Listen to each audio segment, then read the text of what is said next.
Hello, welcome to News Central Television on this special Independence Day broadcast.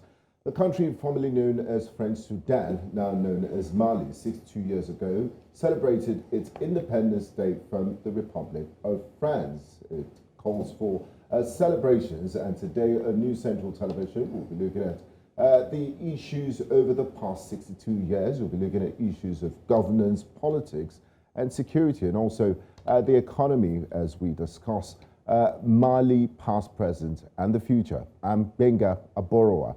And I am Rita Omodia, definitely celebrating the glories of Mali. And did you know that one of the wealthiest men in history was the Emperor Mansa Musa? Now, he was known as one of the wealthiest men in history in Africa. And that's applause for Mali, which was formerly one of the three major African routes, sub-Saharan routes, where wealth passed through. We had the Mali Empire, the Ghana Empire, and the Shanghai Empire. Today marks its 62 years that Mali last got its independence, and Mali has gone through a lot, about 4 coups, but the country is still going strong. And today we celebrate Mali's independence. And we have guests with us who will be analyzing the issues, as Benga rightly said, the governance, security, social integration, and what makes Mali so important. And Mali is also the site of major historical sites. We can go to tourist attractions. When you talk about Mali, talk about Timbuktu, talk about Bandiagara escarpment. These are beautiful sites in Mali. Okay, but we'll kick off our conversation by bringing in our first guest. He actually joins us from the Malian capital, Bamako. His name is Fahiraman Rodrigo Kone. He is a senior researcher at the Institute for Security Studies Sahel program in Bamako. Thank you very much for joining us, Fahiraman. Thank you. Thank you. Now, 62 years ago, the French flag came down and the Malian flag was hoisted as Mali celebrated being an independent state. 62 years on, what's the significance of this day for Malians, and how is the day being celebrated across the country? Yes, it's a very important day for Malian youth to praise this day, and it's I can say more importantly this day because of the very bad sequence of history in which Mali is going through now, and the situation, the insecurity situation, is very worrying. And also the economic after the COVID and now the international crisis is not worsening the things. So this day, I think, is really a day to celebrate, but it's also a day really important for the history of Mali to try to find the best way to get out all this, I can say, tragic and difficult situation the country is not getting through. Thank you so much, Fahiraman. Lots of things to celebrate as Mali celebrates 62 years.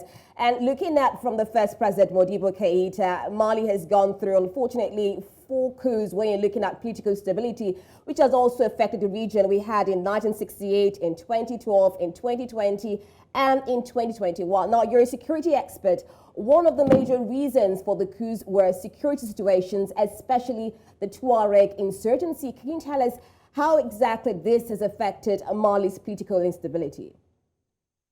Yeah, we can say the Tuareg rebellion has a very long history, which begins during the colonial time and straight after the independence in 1960. I think it was 1960, or there was 1963, there was a rebellion, first rebellion. Now we are it is the 4th rebellion in 2012. So the roots causes of this instability, political instability, is linked to one question of governance, but also, yes, economic governance, but political governance in a way that Mali tried to put together a country with, I can say, historical dynamics of previous ancient big community, political community. The negotiations to the independence were very difficult. And after that, this part of the north of Mali, where the Tuareg live, they try to negotiate, I can say, a kind of political economy, but there was very, very severe reaction of the central state because it was really the beginning of the after the independence. So there was this will to create a country unity of Mali. But so there was a very strong reaction.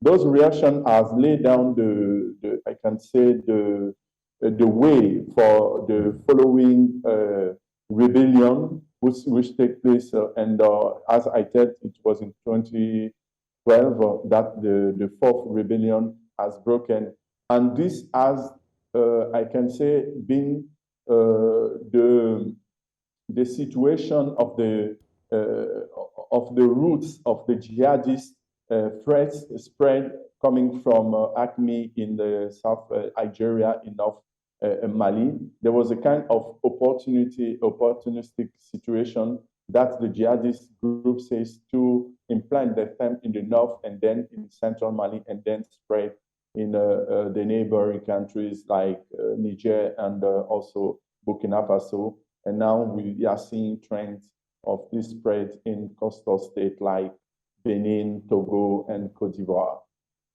Now, Fahiraman, in French West Africa, the French colonizers did use a policy of assimilation. They tried to make Frenchmen out of Africans, and we see that in comparison with Lusophone and Anglophone countries, they have a closer relationship with the mother country, to put it as such. How has Mali's relationship with France been over the years? I do know is at an all-time low at the moment, following the pullout of French troops with Operation Barkhane. Has the relationship always been like that? Could you please chronicle Mali's relationship with France today as they celebrate 62 years of independence? Yes, this is a specificity in a Francophone country, as you talk about the assimilation rule of governance of colonial master. And it has, yes, of course, an impact in Francophone countries, how the way that the public policies are built. But coming back to the case of Mali, the diplomatic relation between Mali and France has not been all the time in good terms. We must recall that early after the independence, the Malian, as in the Cold War situation, there was the engagement, I can say, the moving of the first president to a socialism, which was not in the mood of the previous colonial master and also all the Western countries. So Mali were close to SSR, US, in French we say Union Soviétique, but the previous Soviet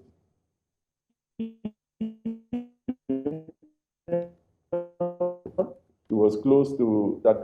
Militaries, administration, civil have been formed, have been trained in Mali. So there were close relationship, and the Mali were at that time, I can say, in the bloc of Soviet.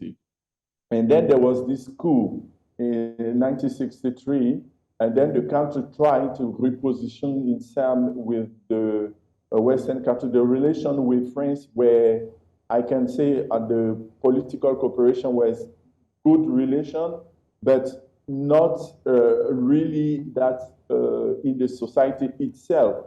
that there was this sentiment, anti-colonialist sentiment, which was latent, but not openly expressed. There was also, we cannot say that it was for all the population, the society, where I can say there was a kind of silent anti-French and anti-colonialist, because the Malian society is really embedded in tradition.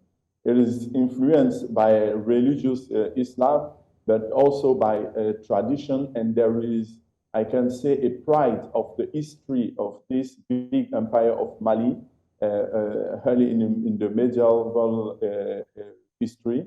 And okay, so Fahiraman, sorry to butt in here. You're looking at the relationship between French and Mali. Now, the reason why Mali went to France is because of security situations, which you've clearly highlighted straight from the pre-independence issue, from the first president, Modibo Keïta, struggling with insecurity and insurgencies from Tuareg, jihadists, and all that. But the reason why the French troops came was because of insecurity. Were they able to tackle it? Yeah, in 2012, when this situation, the rebellion broke, and then the jihadists, so the Malian authorities called for the French to help. But 9 years, I can say 10 years after, there was not really a clear result. And I can say the situation has worsened. The situation has worsened since the beginning of this intervention.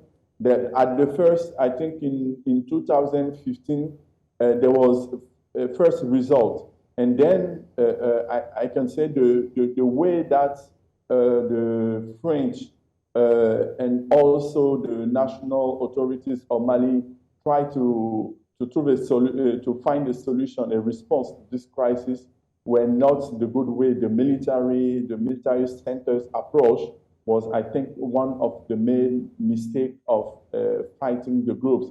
At certain time, there was the need to begin to enter in a political process with the jihadist group and try to find a way to get throughout this crisis.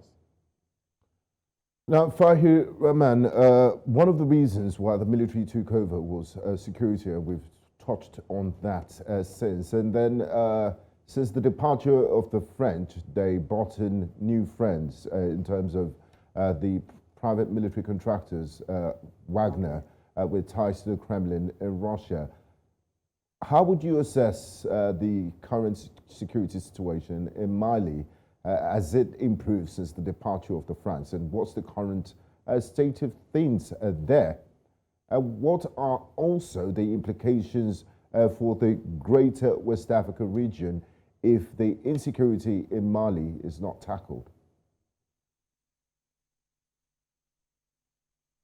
Frankly, but people are talking about Wagner treating them like mercenaries. Yeah, officially the Malian government stated that it is not mercenaries, but Russia instructor.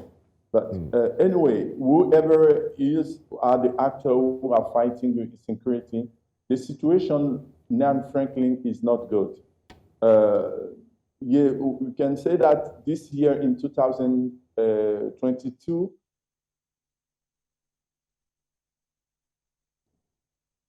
Fahiraman, can you hear us?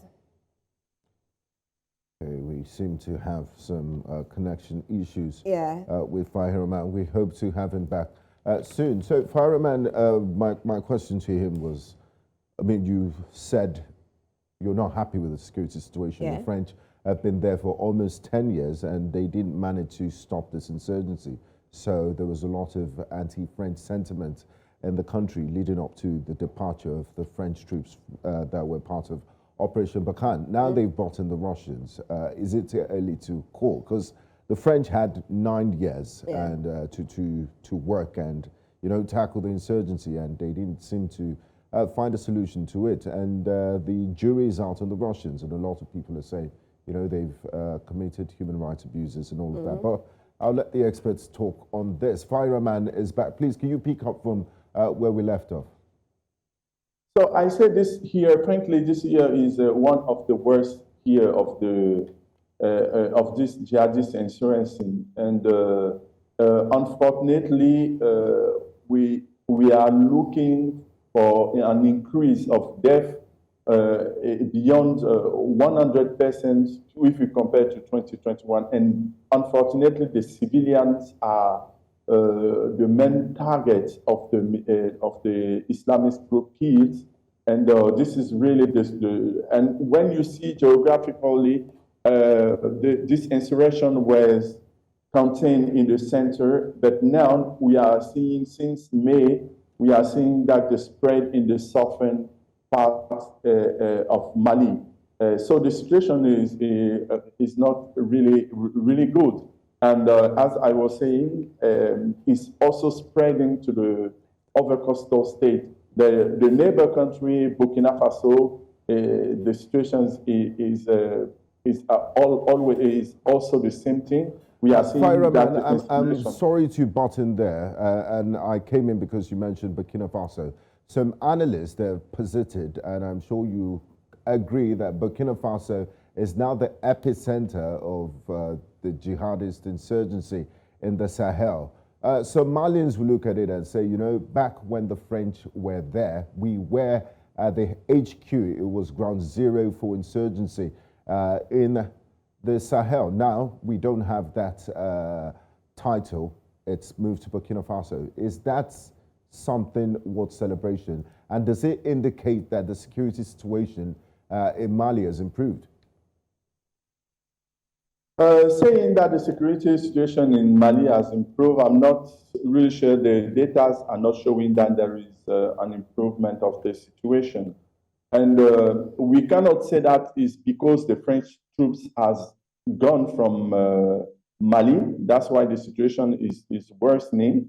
There was a void when the French troop has moved. We have seen attacks, for example, in the east with Islamic State, which is coming back in the north of Mali. But these dynamics are clearly linked to a kind of the armed trafficking, and then the connection between North Nigeria, some combatants in North Nigeria going through Niger and then reaching Mali.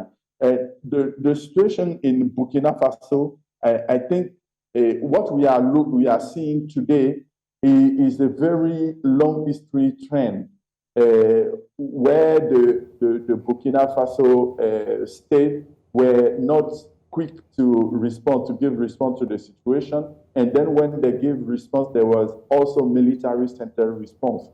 So I think the situation is worsening globally because the responses used by all the states in the Sahelian countries are not all the time the good tools. Yes. Okay, Fahiraman, you're saying that the security situation has worsened with the departure of the French troops and even with this supposed relationship with the Russian mercenaries. Now, Human Rights Watch has alleged that over 300 civilian men have died with the relationship between the Russian mercenaries and the Malian junta. Now, how true is that? There is not independent inquiry about this allegation for the time being because there were no access for independent, I can say, inquiry. But what is said, human rights organization, yes, of course, said there were many violations.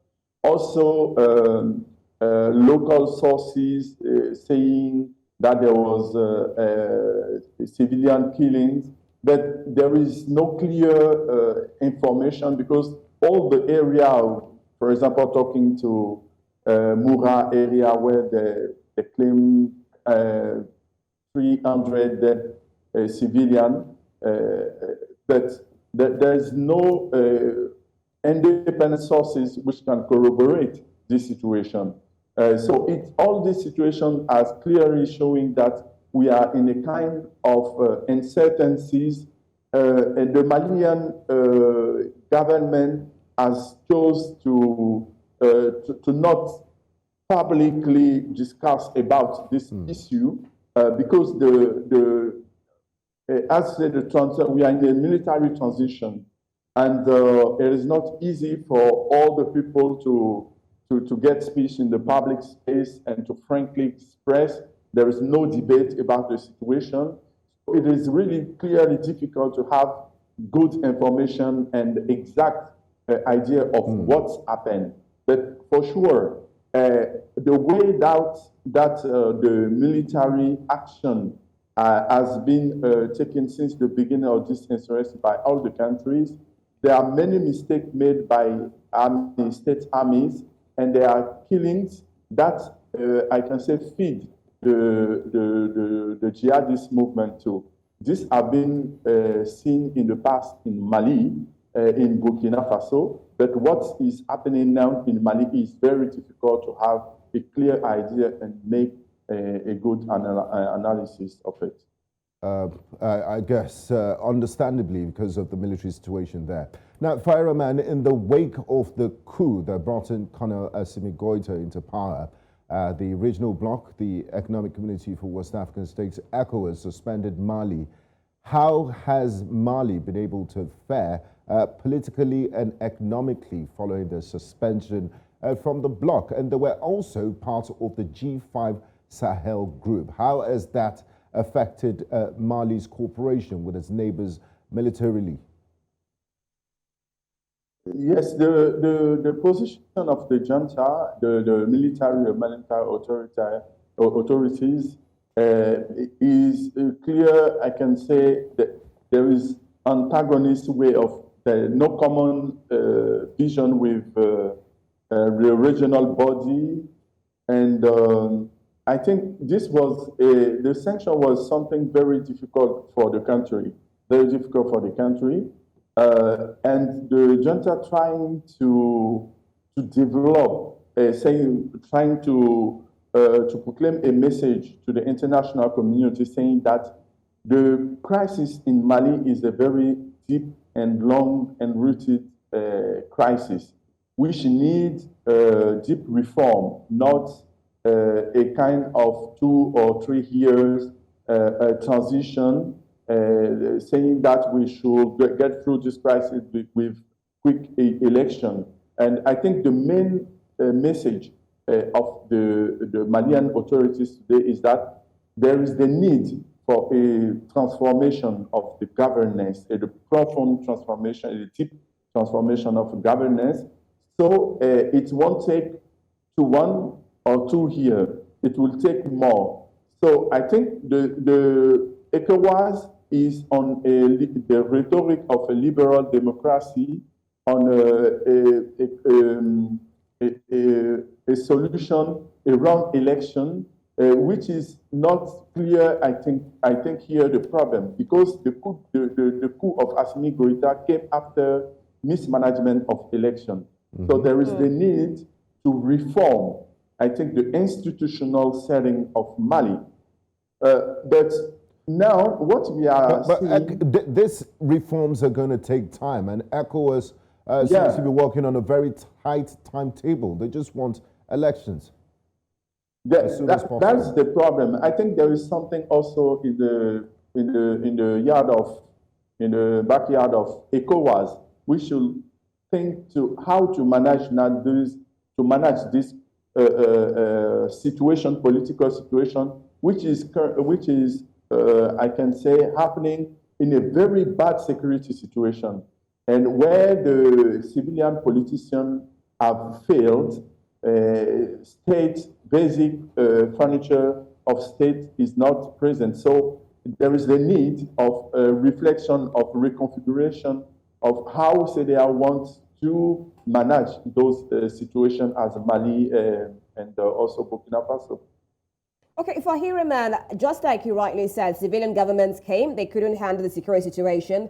The military junta feels they can do better, but somehow Mali is still in a quagmire of insecurity. How can the ECOWAS intervene to make sure that security situation gets better in Mali? Because they seem to be focused on just the transition and elections. I think ECOWAS have a big role to play in this insecurity situation. The leadership of the counter-terrorism policy has been, I can say, handled by European countries, France at the head, with many troops, with, I can say, financial, logistic means. And, you know, we need, I think, as African countries, be aware about the necessity to be at the first line of this fighting against this jihadist insecurity, because we are the first to be threatened, our economy, our stability. So for me, the role of African institutions and especially the regional body, ECOWAS, should be to invest at the same time. Why trying to resolve the political, I would just say, challenges, trying also to be present on the security situation. There is this Accra initiative, which is a kind of joint collaboration of bordering countries, Ghana, Cote d'Ivoire, Mali, Burkina Faso, with a person. This initiative somehow works sometimes. I think there is the need to push, to support this kind of, I can say, community response based on national army. And we must not forget that CEDEAW was one of the first actors in the Malian crisis at the beginning. They have mobilized troops from many countries to intervene. Before that, France should finally take the leadership of the situation. So there is the need for CEDEAO to take the, I can say, to drive the car, to be at the seat of the driver now. So just support Mali on Burkina Faso on this security side also, because the threat is now spreading in all the African, West African countries. So and even moving to the coastal states, like you mentioned earlier. Yes, in the littoral state. So it means that it's not anymore an issue of only Mali or Burkina Faso or Niger. It's a West African issue, which so CEDEAO, ECOWAS should be at the first line of this security issue. Okay, Fahiraman, what about the UN mission, that's the MINUSMA, because it's going to bring a lot of other issues. Was there any progress made by this peacekeeping mission? And what's the current state of MINUSMA? Yes.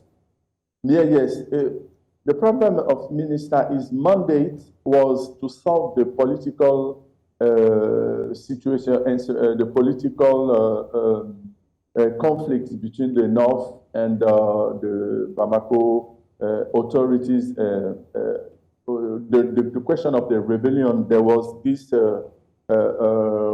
convention, this accord between the northern part, the rebellion, and also the Malian state, and MINUSMA were deployed to monitor this the application of the accord. And now the crisis is not anymore between the north and the south. It's a jihadist crisis. But in the mandate of MINUSMA, there is not mandate to fight jihadist groups. So MINUSMA relies on Barkhane, on French troops for this military response. But now Barkhane has moved. MINUSMA is now in a tricky situation because the Malian also authorities are not really in favor of its mandate to follow the human rights situation. We were talking right now of the allegation of human rights violation.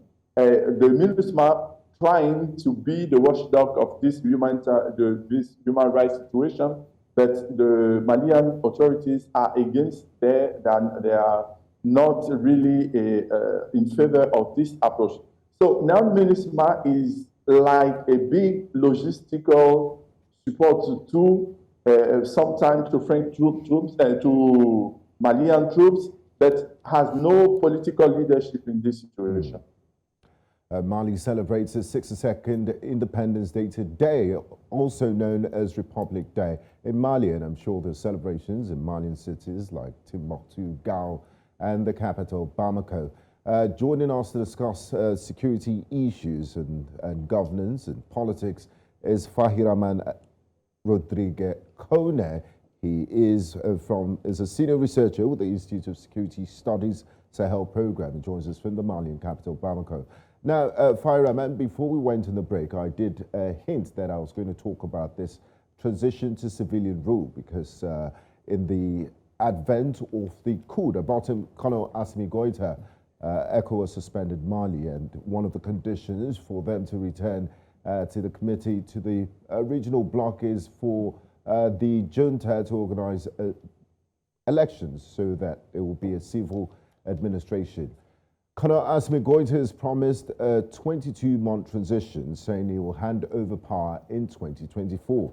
Looking at the current situation of things and things that have been going on the political scene, he's called for dialogue. There are people that are suggesting things that should be included in the administration and all of that. How feasible is the 2024 transition date? And do you think Colonel Goïta will come through on his promises to hand over to a civilian rule, to a civilian leader? So it is very early to say that we will finally have the civilian coming back in 2024, because there was first promises from the military, but they said the time was not enough. We should recall that initially on the first call in 2020, they proposed, I think it was 4 years they proposed to, yes, 4 years, but the ECOWAS was not at all agree. And then 2 years, and there was the second coup in 2021. So now it's very difficult, because the position, as I said, the position of the authority, of the military authorities now, they say that the crisis is a very profound crisis, which needs time to resolve the root causes. And but at the same time, they are aware that it is important to meet the engagement, the commitment with the regional body and the international community, because the economic situation is largely depending on outside. Mali is a lockdown country with access port with Côte d'Ivoire and Senegal, and now Guinea and Mauritania. But it's very important for them to have good terms with the regional body for the economic situation and the social stability of the country. This is important. So now they are moving in some reforms. The autonomous electoral body has been installed. At least we are in that process. The body should be were provided to be scheduled in June and July, and it's now that we are making the composition of the body. There is, I can say, a kind of delay in the process, and but at the same time, they have the Assimi Goïta create a commission to think of the constitutional reform, which is one of the main problems of Mali. One of, I can say, one major reform that should be made in Mali. So this commission has been created, and they had 2 months to propose, to make a proposal of a new constitution. It seems that the commission has already done its work, but has not, the president has not received has not yet received the commission to get its work. And there is also army reform, which has been also discussed 2 months ago. but it's not clear how this is going to happen. Some reform, we are seeing that some reform are now beginning. But at the same time, you have the security situation which is worsening. Then the priorities are at the same time security ones, but also diplomatic ones. We are following this crisis between Cote d'Ivoire and Mali, and also with the international community. So there are many, many, I can say, fires which are burning. Fahiraman, can you hear us? Okay, Fahiraman, you were looking at the relationship and security. All right, Fahiraman, continue, please. Yeah, no, I was saying that now it's very difficult to clearly see how the junta.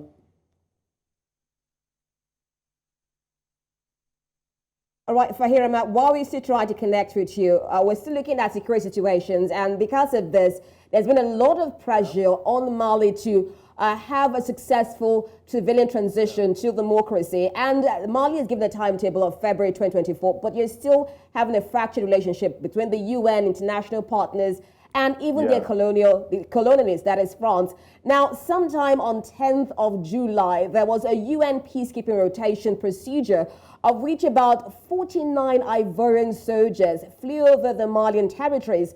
Now, unfortunately, these soldiers were arrested and detained. Some of them have been released. The women, about 4 of them have been released, but others are still in detention in Ivory Coast. And there's been a back and forth on the release of these Ivorian soldiers. So now let's take a look at the state of these Ivorian soldiers captured in Bamako. Le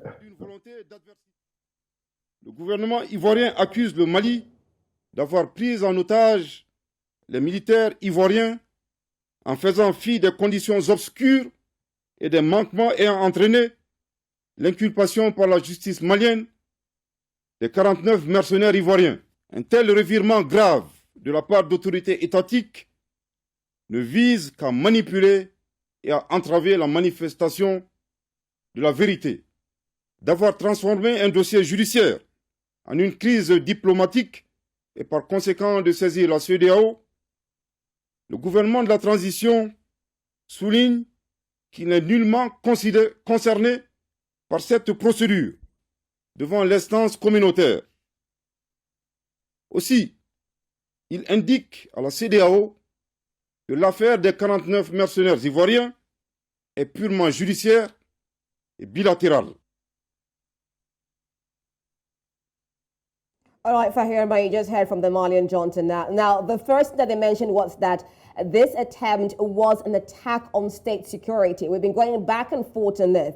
Now, Ivorian soldiers are still captured in Bamako, and there's been a release statement. Now, Bamako is saying that they need to release some of the prisoners in Ivory Coast. There's been back and forth now. Fahiraman, how do you see this? Do you think it was actually an attack on state security in Mali? It is really difficult for me to comment on that. As you know, I'm Ivorian and I'm living also in Bamako. And it is very difficult. But what I think this. But sorry, has there been any neutral bodies that are trying to mediate? Because relationships were not always like this. Is there a third party that is trying to? Yes. Yes, the Togolese try to mediate, also the Nigeria and the Senegal. Everybody, I think all the states are worried about this situation, but everybody, I think, are really convinced that the situation will be resolved. And now they are trying to, to see how to make the negotiation of that. But this situation is clearly an indication that Mali is in a very difficult situation. The security instability and also the way that after the coup, the authorities want to resolve the political challenges, puts, I can say, these Malian authorities in a big pressure, and sometimes little details which could be quickly resolved could become a very difficult issue to to come out. So for me, I won't comment on that, but saying that I'm sure that there will be a good solution, a negotiation, because between Cote d'Ivoire and Mali, it almost, I can say, the same country. When you see there are at least 3,000 Malians in Cote d'Ivoire, and many Ivorians have also families in Mali. And as I said, economically, both countries are really linked. So this situation, I think it's only I don't know how to say it in English. Fahiraman, while I understand your sentiments between Ivory Coast and Mali, why would Mali reject ECOWAS peace-led talks? Because Mali is saying they don't want talks with ECOWAS, but rather with the Togolese government and Nigeria. But Togo and Nigeria, they are all part of ECOWAS. So why are you sidelining it? What are your reasons? Come again, please. I said that Mali has refused ECOWAS peace-led talks, but rather said they will only have mediation with the Togolese government. Why? Yeah, because Togo were one of the states who has not adopted a radical position with the Malian authorities. You know, CEDEAO rules condemns military coup, and there is a long negotiation between ECOWAS and Mali after the first coup, and then the second coup. So most of the head of state in CEDEAO, in ECOWAS, had the sentiment that the junta were playing. So there was a strong reaction after the second coup, and then after that, the junta declared that they want 5 years.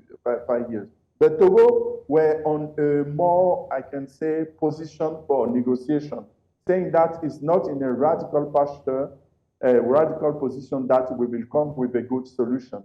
So now there is close relation between Assimi and also the Togolian president. So it's facilitated. And I think for me it's something really important that in this in the family we have someone we can, I can say, not be at the radical position. And the role of Togo is that, and I'm sure that the Togo is playing also a good role in the process with also the mediation of Jonathan Goodluck. Now, Fahiraman, following the coup that removed Ibrahim Boubacar Keïta, there were widespread celebrations in Malian cities, especially Bamako, and also the departure of the French from Mali also elicited widespread support. I remember seeing rallies with thousands of citizens, celebrating, and a lot of people called it the junta's honeymoon period. What is the situation like? I do know it's difficult to assess the true nature of things, knowing that the military does control most communication channels. But how do ordinary Malians on the streets of Bamako feel about this administration, and are they hopeful that the transition will go according to plan? Are they still, is the military government of Colonel Assimi Goïta still enjoying the goodwill of the people? As you said, there is not open, I can say, expression of people about the situation. But what is true is that the population, I can say, the Malian population were fed up of civilian politicians on the way that they have not give concrete results of, I can say, 20 years of democracy. Promises were not made, and the state were not supplying basic, I can say,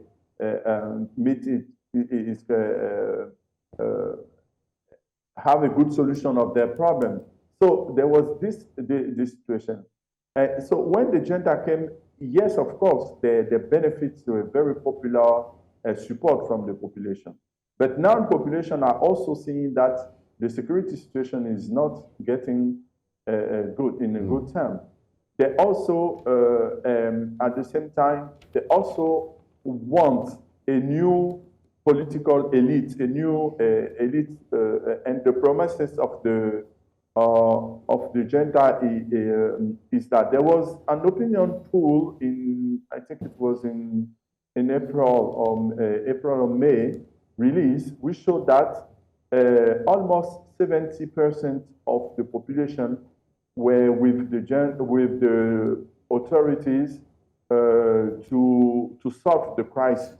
But the opinion poll has been made in major towns, not in rural spaces where the insecurity is more present. And the opinion, we don't have the opinion of the rural Malian people. Yes. Only the small urban sample. Now, you mentioned something influence. quite instructive in your submission earlier, Fahiraman. You did say the bad governance of the civilian rules gives the military an excuse to go into power. We've seen this play out in not only in Mali, we've seen coups in Guinea and Burkina Faso. It's almost an identical situation of, you know, bad leadership, or you have leaders that are trying to overstay their constitutional term limits, and then it forces the military to come in. And once the military comes in, ECOWAS kicks into full gear to impose full economic sanctions on this country. Is there any way ECOWAS can be more proactive to, you know, sort of preempt this situation and tell these governments, these civilian governments, that look, could you sit up and do what you're elected for? Or would it be termed as, you know, interference in the internal affairs of another country? Because they never see anything when these people are prolonging term limits, when there's very bad governance, until the military comes and then you say, we impose sanctions. Yes, of course, there is a need of a reform in CEDEAO itself. There is a very need of reform. CEDEAO is protocol on governance and democracy back years in history. So the situation clearly changed, and after, I can say, 30 years of democracy and governance, people has how to say, can judge, can see that the situation is not good. So there is the need for ECOWAS to make a kind of reform on its governance and democratic protocol. And there are discussions, I think, inside the institution to this reform, to give more, I can say, leadership, more power to the institution, to the regional body, to intervene in the situation, because we all know the root causes of this coup, constitutional manipulation, bad governance. So there is a need to push to be more present on these issues, to deliver, I can say, a strong statement on when people are trying to mismanagement their country politically or economically, to fight against corruption and more justice and so on. Those are the root causes, and it is important. The last time the president, the current ECOWAS head, Ambalo, said that there is a need to create an anti-coup d'etat military body to intervene in the countries, but it's also important to create some institution to fight against bad governance also in the country, which has the roots of those coup d'etat. So there mustn't be only in a repressive action at the last time, like firemen, when there is problem, but yes, they need to be proactive and intervene on the very important policies, governance policies. I think it will be like this, that CEDEAO could be, I can say, on the side of the population. It might be a ECOWAS of citizens, not a ECOWAS of head of state. It's good that Barrow Sissoko and his colleagues are being proactive and looking at ways of preventing the schools. I believe we've fast run out of time. I would like to say a very big thank you to you, Fahiraman Rodrigo Kone, for joining us in celebrating Mali at 62. We do appreciate your insight, your time, and your contribution to this special broadcast. Thank you. Thank you.